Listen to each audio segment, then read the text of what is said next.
Написати символ, слоган та знайти 5 причин приїхати до ОТГ. Це було перше завдання тренінгу, після якого учасники визначили особливості своєї громади та познайомились між собою. Ми, на жаль, в області не знаємо один одного і, відповідно, вже знайомство вже спонукає до того, що, можливо, потім ми будемо обмінюватися досвідом. В такий період технологій, я думаю, що цей тренінг дуже є важливий для того, щоб висвітлювати всі наші події, які проводяться в ОТГ. Мені дуже це цікаво. Тетяна Тихон представляє Волоківську ОТГ. На її думку, нині співпраця з міст територіальною громадою недостатньо. Ми самі не вміємо достукатись і себе показати.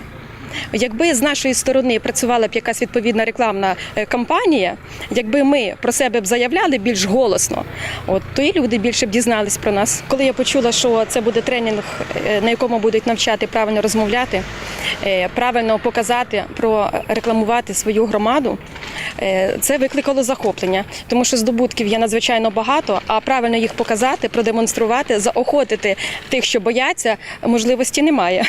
20 учасників з 26 громад Буковини обирали шляхом жеребкування. Ми активно співпрацюємо з районним часописом, публікуємо по можливості матеріали, які вважаємо, що висвітлюють роботу об'єднаної територіальної громади. Але, звичайно, цього замало і, мабуть, однією з причин є те, що треба ще вміти співпрацювати з засобами інформації. Проводити навчання в медіашколі будуть протягом 5 днів. Перший день присвячений брейдингу громади та її унікальності. Далі будуть говорити про взаємодію ОТГ з ЗМІ, прес-тури, використання соціальних мереж, співпрацю з телебаченням та всіх сучасних платформ поширення інформації. В другій медіашколі передбачені практичні заняття. Вони почали з того, в нас у всіх є сайти, але скажіть, що з сайтами не так. Так? Частина каже, в нас ще немає соціальних сторінок, сторінок в соціальних мережах, допоможіть створити.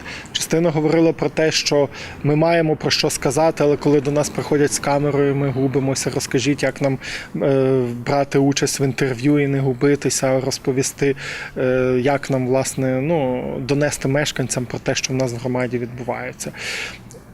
Крім того, коли ми говорили про брендінг, багато хто задумався.